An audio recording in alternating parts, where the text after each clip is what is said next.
हरे कृष्णा। शिला प्रभुपाद की जय। श्रीमद् भगवद गीता अध्याय 8 श्लोक संख्या 27।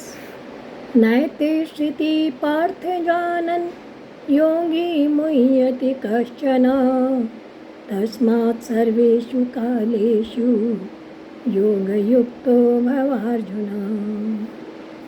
भगवान कह रहे हैं अर्जुन, यद्यपि भक्तगण इन दोनों मार्गों को जानते हैं किंतु वे मोहग्रस्त नहीं होते, अतः तुम भक्ति में सदैव स्थिर रहो।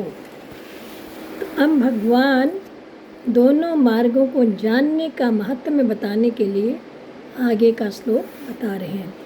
भगवान अर्जुन को उपदेश दे रहे हैं कि इस जगत से आत्मा के प्रयाण करने के विभिन्न मार्गों को सुनकर भी विचलित नहीं होना चाहिए। भगवान करें नैते श्रुति पार्थ जानन योगी मुह्यति कश्चन, यानी कि शुक्ल मार्ग प्रकाशमय है और कृष्ण मार्ग अंधकारमय है। जिनके अंतकरण में उत्पत्ति विनाशील वस्तुओं का महत्व नहीं है, जिनके उद्देश्य ध्येय में एकमात्र भगवान ही है, ऐसे वे परमात्मा की तरफ चलने वाले साधक शुक्ल मार्गी है, अर्थात उनका मार्ग स्वतः ही प्रकाशमय रहता है। और जो संसार में रचे पचे हैं, सांसारिक पदार्थों का संग्रह करना, सुख भोगना ही जिनका उद्देश्य है, वे मनुष्य घोर अंधकार में रहते हैं। जो भोग भोगने के उद्देश्य से यहाँ के भोगों में संयम करके यज्ञ तप दान आदि शास्त्रविद शुभ कर्म करते हैं और मरने के बाद स्वर्ग आदि ऊंची भोग भूमि में जाते हैं, तो भी आने जाने वाले मार्ग में होने से वे भी अंधकार में ही हैं। तात्पर्य यह है कि कृष्ण मार्ग में से जाने वाला व्यक्ति ऊंचे ऊंचे लोकों में जाने पर भी जन्म मरण का चक्र नहीं छूटता है। कहीं जन्म गए तो मरना बाकी है, मर गए तो जन्मना बाकी रह जाता है। इस तरह चक्र में घूमते रहते हैं। इस तरह से शुक्ल और कृष्ण दोनों मार्गों के परिणाम को जानने वाला मनुष्य योगी अर्थात निष्काम हो जाता है, भोगी नहीं हो पाता।